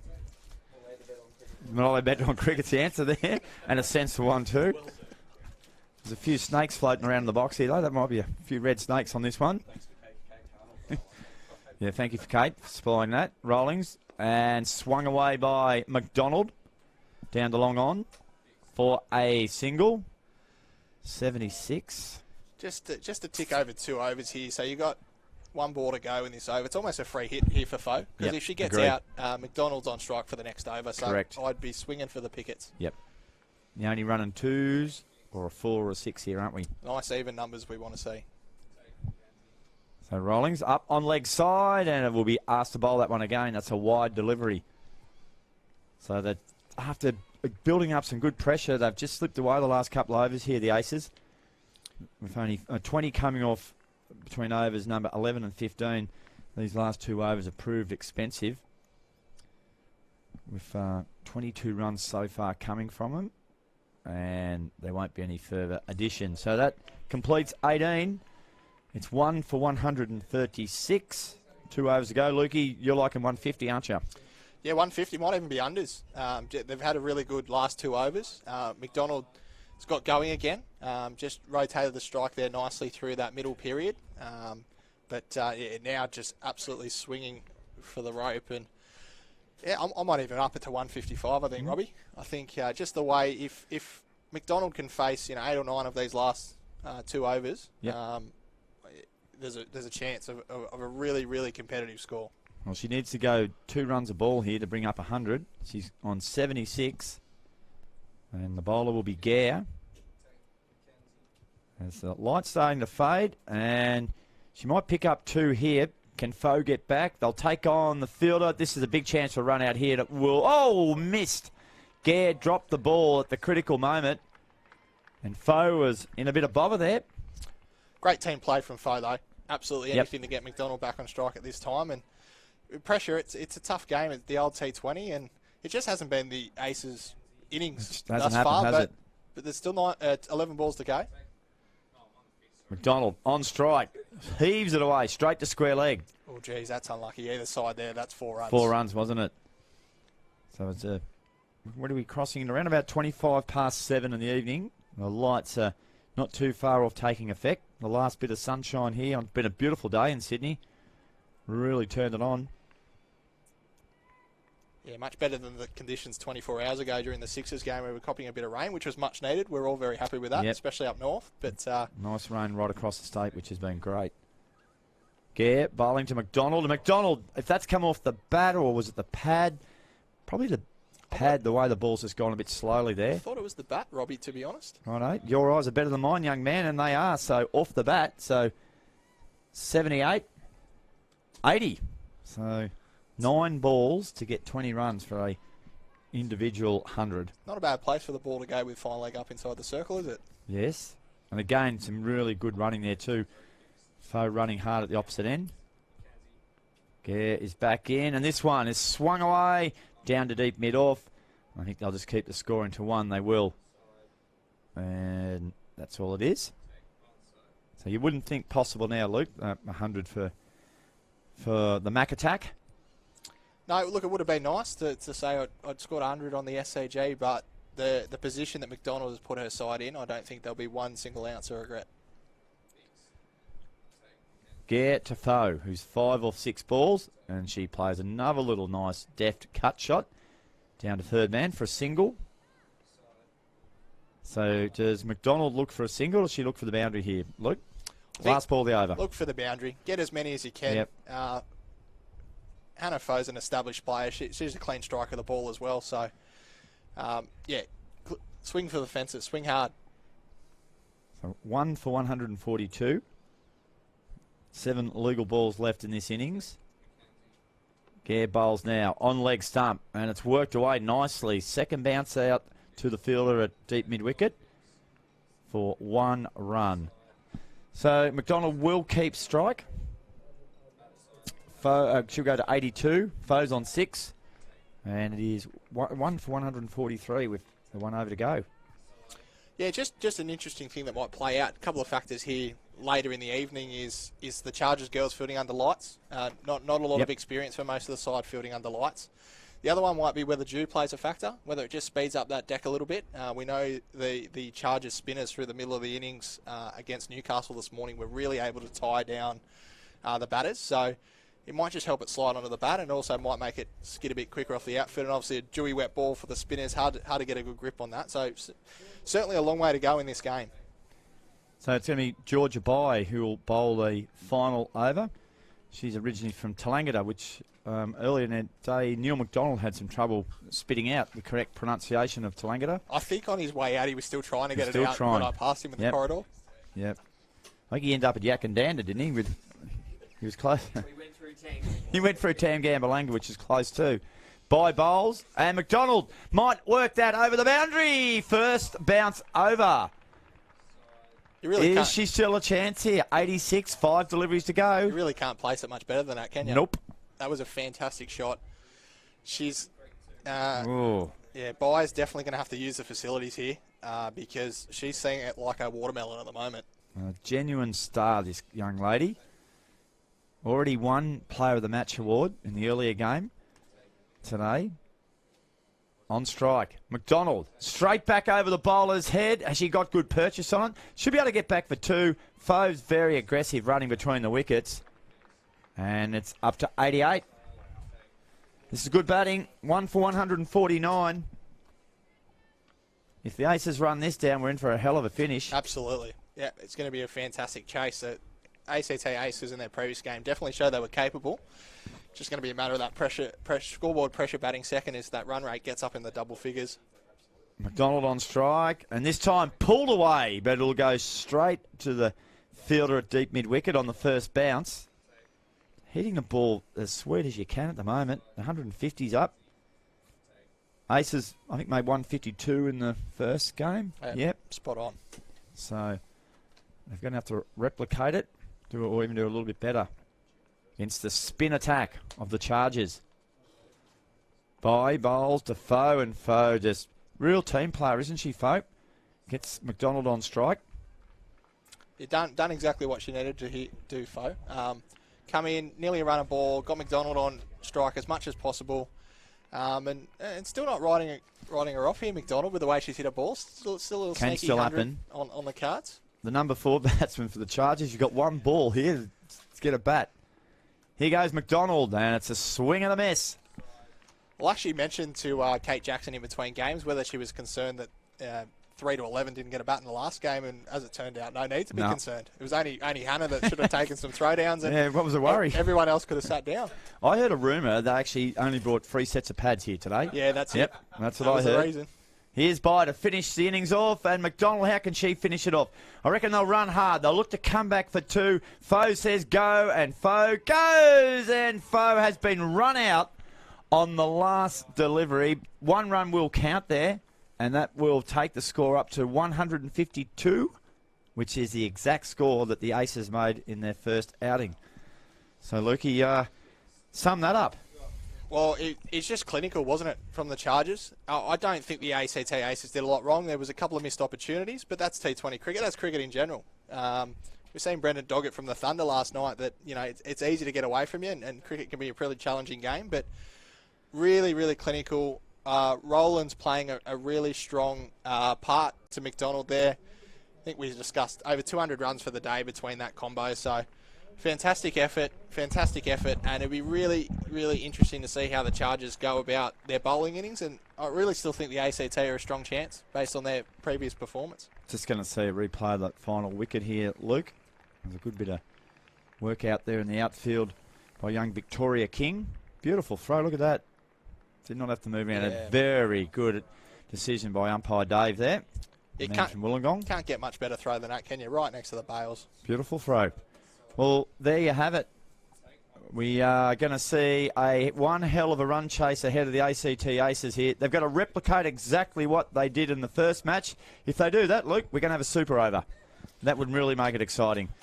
Tell you Who what, knows? if we're in for a super over, that's going to be a hell of a game of cricket. Well, they had one in the World Cup final. We surely can do it here in the Women's Regional Bash. We're not going on a boundary count back, though. No, I don't think so. We'll have another method. Can you just check that in the playing conditions? Actually, in the playing conditions, it says the Thunder Regional winners win it. So there you go. How about that? All right, that's enough of that rubbish from Luke Minor and Robbie Mack. We'll be back in about 5 or 10 minutes, and we're going to really looking forward to this. The run chase. 153 is the target for the ACT Aces.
Welcome back to the Sydney Cricket Ground. It's Robbie McKinley and I'm joined by Martin Gleeson, and we are here for the second innings of the final. It's a run chase that the ACT Aces are going to have to replicate what they scored in their first innings when they won the Thunder Regional Final. They need 153 runs to win in 20 overs. The Coffs Coast Chargers, Marty, were absolutely sensational in that batting innings. Fantastic, and thanks, Robbie, and great to be back involved again. Looking forward to this chase as the sun goes down and the lights really start to have an impact. And just want to comment on Naomi Macdonald. What an outstanding performance to bat through both innings today for the Chargers and be undefeated in both innings, and a really fantastic day, and she's given her team every chance of a fantastic victory. Yeah, brilliant batting, wasn't it? 89 not out, 43 not out in the first match. Just brilliant inning batting there from the star of rural country and regional cricket at the moment. So the run chase is about to start. We've got Amy Jason Jones, who was a player of the match in the win by the Aces in the conference final, and the bowler is going to be Hannah Foe. And Marty, she was super impressive in that first match, taking 4 wickets. Absolutely, starting with some spin to kick us off. So that's a very aggressive move from the Chargers, and she did the damage in the first game, and certainly looking to get her team off and going. We just had a little bit of a delayed start there, and the umpire at square leg, though, everyone was looking for the ball and he had it in his pocket. But we're off and running now, so Foe will bowl to Jason Jones, and that's a pretty business-like start there from the Aces with a good shot out to deep mid-wicket for 1 run. Will be important to get a start. The Aces in their first game were very, very steady all the way through their innings. There was no real fluctuation in what they were doing, so they'd be looking very much to get that positive start to set themselves up for the chase. Yeah, Kate Jackson, the skipper of the Chargers, got a pretty tight field in set there, trying to stop that tap and run. Well flighted delivery. Oh, she's throwing the bat at that one. Literally, that has gone in the air. That could be a stumping. Gee whiz. Let's just see what happened here, man. Watch the replay of this one. And the bat goes out. They get great bit of work by the keeper, but the back foot stayed behind the crease and the bat went out to sort of mid-wicket. That's extraordinary. Gee, there you go. It was King there who the bat slipped from the hand.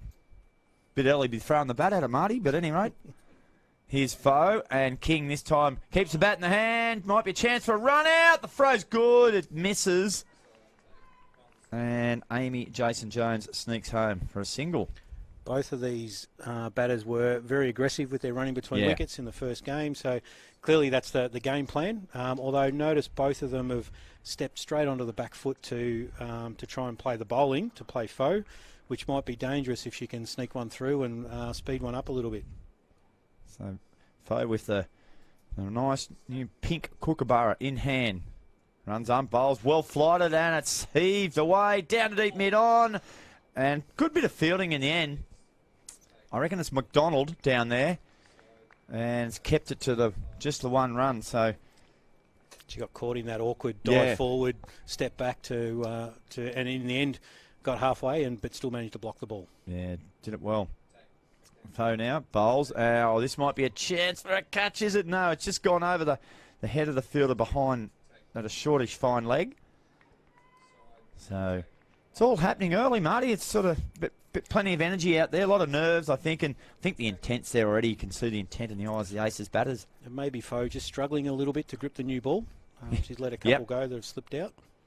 So she bowls again now to Jason Jones, and it's a sweep shot for a single. It's good, positive start. Good cricket all round there. It's well bowled, great bit of work in the field, and 5 runs to the Aces. Good start. We've had almost a stumping. We've had a bat throw. We've had almost a catch in the outfield. A couple of full tosses.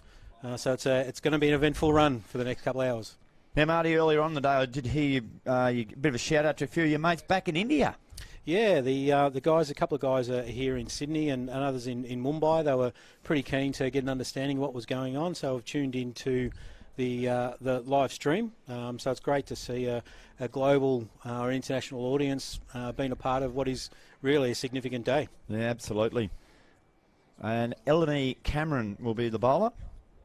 probably struggled in the first game early on. He was getting a lot of in-swing with the pink ball, but just the radar was off a little bit. There is a fine leg in place deep in the boundary rope. Fantastic athlete, Cameron, involved in international with hockey. Oh, okay. So here she goes, and she's right on the money this time. It's a very nice shot there by Jason Jones. Works it down to fine leg. And look at Macdonald just steaming in off the fence there. Nice aggressive throw back into the keeper. Keeps the score into 1. Good steady start from the Aces. They've been able to score off 6 of the 7 deliveries bowled so far, so that's a good positive start for them. Great intent. So Dowsett, the keeper, was very impressive in that first match, I thought. And here's Cameron, and jagged that one back. Certainly shaping back in. King unable. Just when careful, you don't want to chop one of those ones on there, Marty. Interesting field with the short cover. If that's to try and shut down the hit and run, which they used effectively in the first innings. Cameron again. That's another good delivery. It's got through the defences of Victoria King, and the Chargers get the early wicket. That's a big breakthrough. It's 1 for 6 in the start of the second over. Great bit of bowling. Geez, that had some shape on it, didn't it? That went very, very big, and was just too good for King in the end. Oh yeah, look at that. That has come back a long way. I'm not sure we've seen a better ball than that all day. No. Look at that. It's got. Didn't do too much wrong. Did not much wrong at all. Didn't have much chance though. Sometimes you just got to accept you've copped an absolute peach there. A Jaffa. Yep. So Cameron there, after we did say a bit of a nervous start in the early game, has really hit her mark already, and a lot of work now for the skipper. Kelly Rawlings, who's come to the crease, who batted with a lot of intent in the previous match. Got 41, I think, in the first game, and played a really important hand, but played that in the middle to late overs. So she'll be required to spend some time with the new ball in this particular game. Yeah, Eleanor Cameron, if she can just keep honing in on that area just outside of all stump and shaping the ball back like that, she's going to be a real problem here. She comes up again now and does get a bit of that in-swing. It's well played by Rawlings. What would the batsmen say as they cross? The little batsman who just got out, Marty, to the new one coming in. Good luck. Yeah, I think you'd like to be able to give a bit of a heads up that they're shaping at you. Shaping, all right. That is sensational from Cameron. Bowling now to the captain of the Aces, Rawlings. Just short of ball, and goodness me, another inside edge. It'll go down to fine leg. And a bit of a streaky start there for the skipper. The field have closed in a little bit here as well. There's certainly some very, very, while there's pressure with the ball, there's very much a lot of pressure being applied with the fielders, and they're certainly closing in. I thought Kate Jackson's captaincy in that Sixers conference final was outstanding. Here's Cameron again, a little bit wider this one, and in fact it is called wide. That had a bit of shape going the other way, straight out of the hand. A genuine change in her bowling action there, and good sign of confidence when the bowler, she's prepared to do that. They get back to the mark quick, these girls, don't they? They get on with it. They're loving it. Here we go again, and that one's straight, and it's a good on drive. That's beautifully played there by Amy Jason Jones. And that completes the second over. It was a wicket taking over, and it is 1 for 9. This might be the replay of that delivery. Look at that. That would have got a lot of players at any level out, Marty. Yep, absolutely. I'll tell you what, it would have knocked our old mate Jeff Bartlett out, I reckon. He struggled a bit in the box copying that today. I thought in the second innings here, he was up and about in the first match, wasn't he? And he just got pulled back a peg. But he never lost faith. I don't think he's just given it away yet. See, the nature of the game. It is. So it'll be foe again. And that is close too. It's again playing off the back foot. Yeah. Whether that's just not quite judging the length, or whether she's the foe's just getting on a little bit quicker. Very impressive, Hannah Foe. Well flighted. Beautiful bit of bowling. Well played too. She did a nice job when she came out and batted too, Hannah Foe, didn't she? Yeah, she did. She A really bit of a hiding to nothing. Yeah, sacrificed her own game with a lot of aggressive running for Naomi Macdonald. She's in a nice groove here with the ball in arm. This one's a little bit shorter. Straighter. It's been hit down to mid-on for a single. Gee, that's a show of intent, isn't it? Coming across the field, diving. Loving it. Might have been Naomi Macdonald too. Very good change of pace here from Hannah Foe. There's a lot to like about different paces, different flights. Yep. It's keeping the batters guessing. Just held up here for a while. A little bit of adjustment for Rawlings, the batter. Nice stance at the crease. Rawlings faces up and drives hard straight to cover. No run.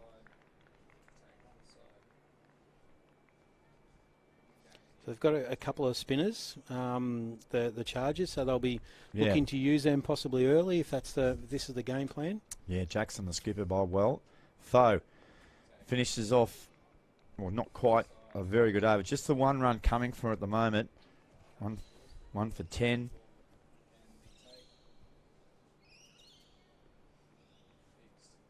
Spin attack of the Chargers.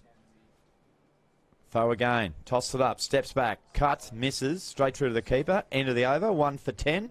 Impressive start from the Chargers. She's just hit that awkward length after the first over. Clearly a couple slipped out and she got a couple of fullies in, but now she's just hit that really awkward length of being able to get you quick enough to get forward to it, or you're able to get back, and as a result ends up in some dots and a really positive over and putting the pressure back on the batters. And that's the challenge of 2020 cricket when you're chasing a decent score. If you lose an early wicket, as well as being able to consolidate, you still need to be able to keep the scoreboard ticking over.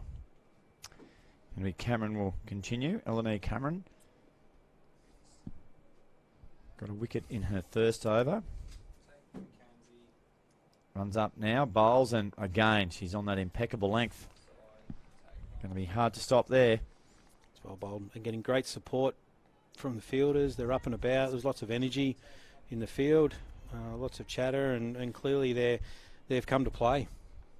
Yeah, Jackson's got her fielders probably about 4 or 5 metres closer than most of the other sides we've seen today in that infield, and it's working a treat. A big peel for caught down the leg side. Might have clipped the pad on the way through. Umpire not interested either way.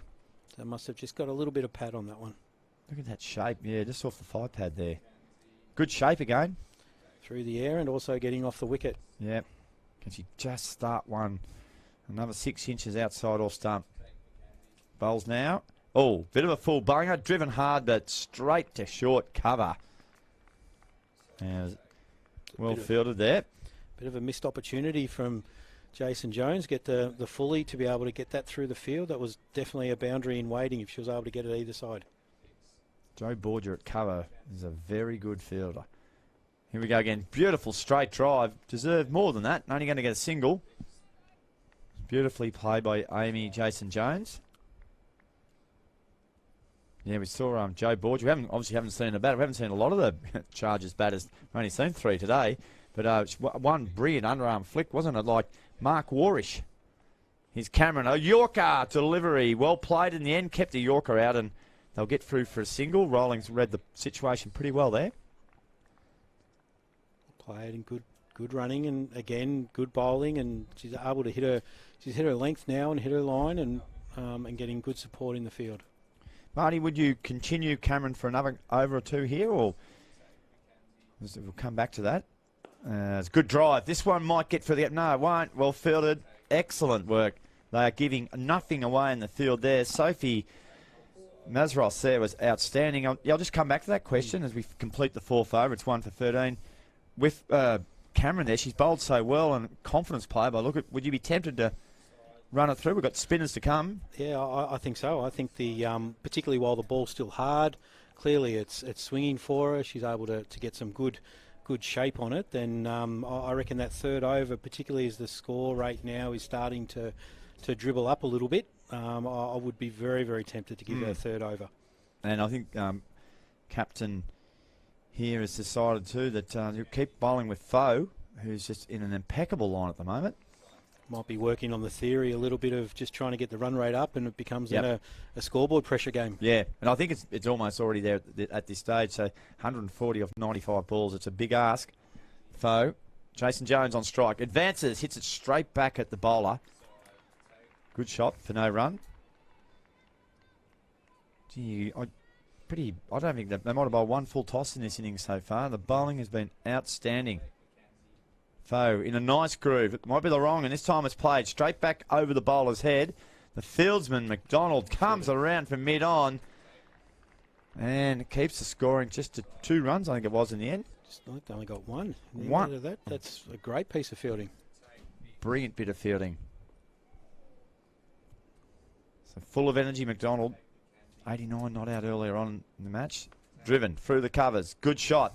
Don't think it'll get to the boundary. It won't. They'll come back for a couple down in front of the members' side of the ground. The ladies' stand. Well placed from Rolling, starting to find the gaps a little bit. Neither of these players are big hitters. Yep. They both strike the ball and place the ball. So they'll need to be able to make sure they can continue to find the gaps. Thrown up, well flighted, driven hard through the gap this time. This might be a chance for that elusive boundary, and it does get to the fence. Beautiful shot there from Kelly Rawlings, and this is what they need, just a little bit of a momentum swing in this game. Nice use of the feet. Yeah, that's a magnificent cricket shot. Beautifully played. It's not going to spin past you if you can get it on the full. Yep. 7 runs off this over, Marty. If they could just sneak another 2 or 3, get a double figure over. Start shifting it around a bit, advancing again, and courageous bowling there from Foe. Threw it up, and that does complete the over. Just close that gap up a little bit. Rawlings was able to thread it really nicely with a really good use of the feet and be able to get into the gap for that boundary, and a good finish. And then, so where do we go to now? Do we go back to Cameron? Looks like we've got another change. Yeah, we have. We've got new Mavros. Yes, Sophie Mavros bowled pretty well too in the first match, and just for our viewers and our listeners, at the same comparison after 5 overs, the Chargers were no wicket for 40, and compared to 1 for 20, so they are quite a bit behind here. The Aces tells a bit of a story already, doesn't it? And maybe the chance to shift a bit of momentum in this game is to. I think they've got to go after Mavros a bit here, try to take up the initiative. First ball, bit short. Attempted pull shot. Right in a bottom edge into the keeper's pads, down to short, fine leg for a single. I think that got onto Jason Jones a bit quicker than she thought it was going to. Quite a whippy action, short run up, keeper up the stumps. I think that skidded through a little bit faster than Jason Jones expected. Could be a little bit of dew starting to sneak in out there. Well, there's a nice little easterly been blowing all day here at the Sydney Cricket Ground. It's 8:05 in the evening. The lights are really starting to take effect on a wonderful day for women's cricket. Quite a historic day. It is, isn't it, Robbie? Yeah, particularly for our regional cricketers. Wonderful opportunity, and the girls have done themselves proud today. They've been absolutely magnificent. The quality of cricket has been brilliant. Short ball, pulled away this time, through the gap. This one might get away to the boundary. There's a run chase on, and they're going to cut it short. So just keep the score into 2 from Rawlings. So both batters are on 10, Jason Jones and Rawlings. There's some good promising signs here for the Aces. Starting to build a bit. It's a nice shot from Rawlings, quickly onto the back foot. Again, still cramped with a bit of space and a bit of room. Mavros, this one's short, and they'll get a wide for it. They all help. They do. It's got a bit of shape on it as well. It's been able to get the seam upright, and there's a good bit of outswing on a couple of the deliveries so far. That one a little bit of out of control, but still showing a little bit of swing. Yeah, it's probably as much as we've seen the ball move all day currently at the moment. Mavros in again and catches almost the outside edge there. Goes to short cover. That swing just does enough to place a little bit of doubt, doesn't it? Just to check the shot, which means you're just not quite hitting through it, which means you're hitting the ball to fielders rather than hitting balls through the field. In again now, Mavros. And another good length delivery, and this time they still can't force the run. Some aggressive fielding out there by the Chargers. They've been fantastic. That occasion was Grace Wilson, the GMAC. She's a former New South Wales country women's bush breaker too. Plenty of experience. Mavros, good disciplined bowling. Outside off stump. And that ring field there, they're well inside the circle, aren't they? Basically, they're almost encroaching on them, aren't they? They can feel the pressure, feel the fielders, moving in on them. Almost hear them breathe, I reckon. Making them feel the pressure. And it's another good delivery. Well played by Rawlings. I think that's a really important point. It's that closing in a little bit, making most of the fielding teams have sat back a little bit on the circle. Yep. To stop players from hitting through, which the Aces took full advantage of in their game by being able to almost bunt the ball just to the left or right of those fielders on the ring and sneak off for a single. But with the Chargers coming in that little bit tighter and putting a little bit more pressure on has meant that those opportunities just aren't there in the first couple of overs. So we're going to see our first bowling change from the Randwick end, and it'll be the skipper, Kate Jackson. So spin for spin. Replace both off spinners. Kate was very impressive this morning as well. So yep. They're backing their spinners, and they've got the runs on the board, so to speak, with their performance in the first game, and clearly they might just tidy up a fair bit of that Randwick end. Yeah, and with that end of that first power play, a couple of those fielders have gone out on the onside. Jackson comes in, bit short, outside off stump, and a bit of a missed opportunity there for Kelly Rawlings. Yeah, she knows it too. The body language is suggesting she knew she probably should have got that one away. Hit it straight to Gracie Wilson, and immediately Jackson realises they've dodged a bit of a bullet there, and Grace Wilson has gone out to deep cover. Jackson again, well flighted delivery, advancing down the wicket was Rawlings, got the ball behind square just for a single. Just a great example of Kate Jackson's captaincy, and she does not miss a trick or stays ahead of the game. A couple of balls ahead of the game. They've done the hard work. They've got to protect the boundaries now. And that's what the Aces need. They need a boundary or two. Sweep shot. No one at home down there. Fine leg. More of a top edge in the end from Jason Jones. And they should get back for two. The throw was a good one. Just missed. And they do get back for two, but that was a tight call. It's an excellent piece of running. They put the pressure on the fielder, and perhaps part of the thought process is thinking through fielders that maybe don't have as strong of arms as some of the others, and they just might need to take some calculated risks. Jackson again, and it's quicker and shorter, and mid-wicket can't get it. There'll be a single. And I tell you, we must dip our hats to the lads at Bar TV. Fantastic vision here today. The camera work is outstanding. Continually to produce quality. The lads out of Bar TV. It's a well-flighted delivery, and this one is just out for a single. Bowling to the field there. And it is a great initiative to be able to take days like today to audiences that aren't necessarily at the ground, to be able to see what's going on, and people in the regional areas that are able to watch their local players play on the big stage. Jackson again, well flighted, and brilliant field settings again. So straight to the field. It's been a good start from Kate Jackson. Just the 5 runs off it. So after 7 overs, the score is 1 for 30.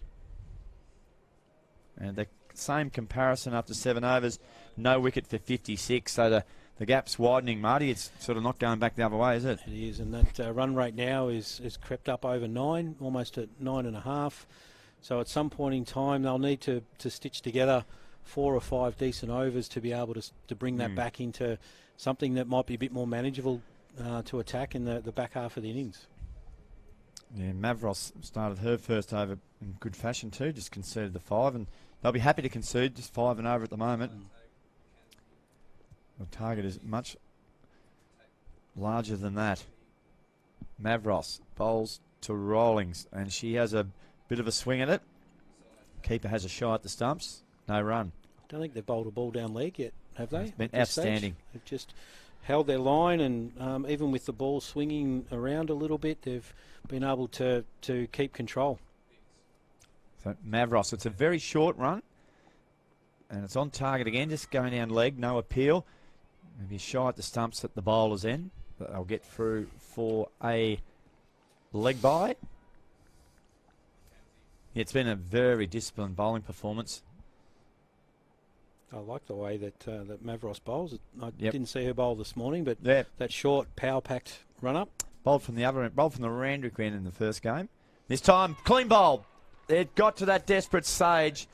Amy Jason Jones trying to heave the ball over the infield, has lost off stump, and good bowling, good pressure, good captaincy. The Chargers are well in control. Absolutely, and I think that's a team, very much a team wicket, and a very, very disciplined wicket from the fielding efforts and the bowling efforts. It just kept squeezing and squeezing, and unfortunately Jason Jones tried to release a little bit of pressure and get one away, and wasn't able to. Yeah, big job coming up for the new batsman, Caitlin Galliano. She'll join Kelly Rawlings at the crease. Galliano hit her first ball for 4 in the first match this afternoon, but they've come up against another level of bowling here from the Chargers. As you mentioned a couple of times already, hardly a ball down leg side. Maybe one wide for the, maybe 2 wides. Maybe now we're probably outside off stump. Yeah, definitely. And Kelly Rawlings has been at the forefront of most of their activity today. She came in, she bowled at key times. She made runs in the first game, and somebody's going to need to do something special now. We're starting to get away from just a genuine team effort to somebody lead the charge and others to bat around and to support that. Well, we saw him earlier on today bowl out the Newcastle side for 89 runs. So maybe we just probably underestimated just how good this attack is. Mavros is bowling in again now, and Galliano goes for a big heave over square leg. Does not connect with the ball. And a bit of a factory fire going on over there to the west, I guess that is. Overlook. Hope it's not our motel that we're locked into for tonight. And take a bit of the edge off it as Mavros comes in, bowls, and it goes out to deep cover.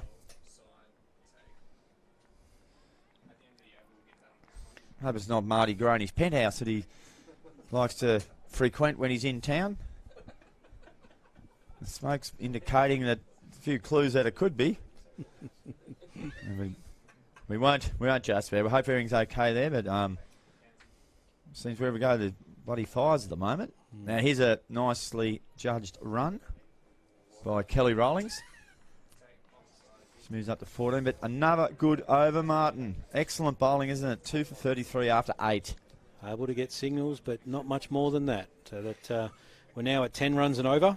It's starting to slip away. So what do we do now to try and get something back? Do you take it on? You just keep chipping away at Kelly Rawlings and Caitlin Galliano have got a few things weighing on their mind at the moment. It's gee whiz, it's it's over 10 runs and over now. Yeah, I'm not sure what they do here. They really need it, and I can't see Jackson dropping a guard here. She's bowled well. She's got a really good tight grip on the ship. Now here's a chance, lofted ball down the mid-on, and doesn't quite carry to Macdonald. It's a single down there to Galliano. Again, bowling well to field. Yeah. And Kelly plays quite straight. Yep. Galliano as well. So they've bowled full, bowled straight, bowled at the stumps, where most of the runs then are getting scored down the ground, and they're happy to give away singles to do that. Yeah, I wouldn't say the ACT Aces girls have batted bad, have they? No. They've had very little chance to free up the arms. Might be a chance here. That's a shorter ball, but again, just pinpoint placement in the field out there, deep square leg. Just the one run.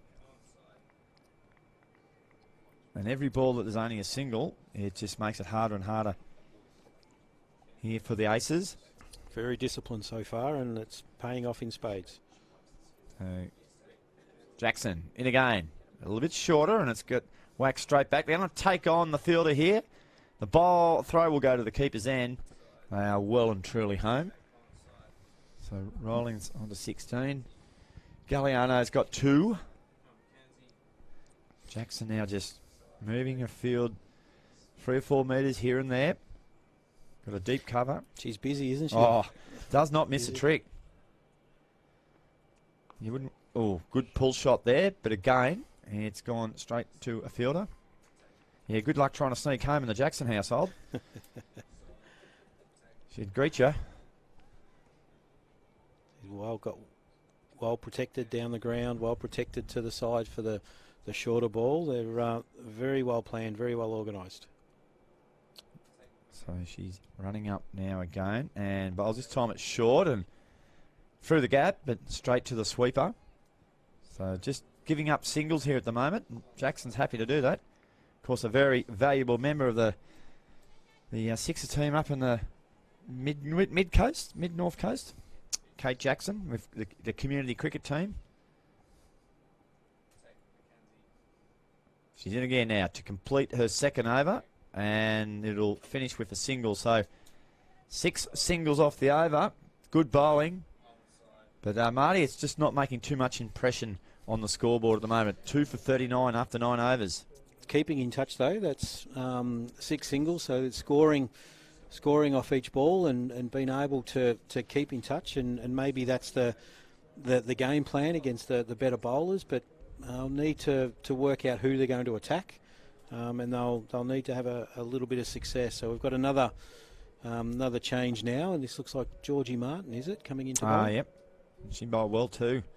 Young girl, so maybe there's as the 5th bowler, maybe this is where the opportunity comes to attack from the batting side.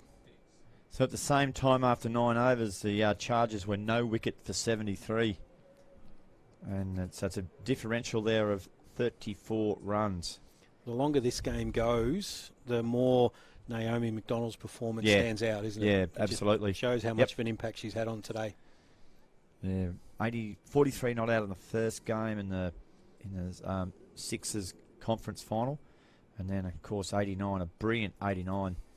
Batting first in the final. She's been out there for every minute of play. Yeah, she has, hasn't she?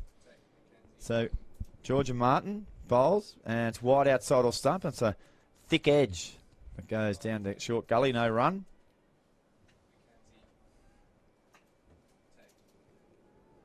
Yeah, it's going to be a really hard one to get out of here because it's just the quality of the bowling is at just a highest we've seen all day, and it's been consistent. It's been non-stop.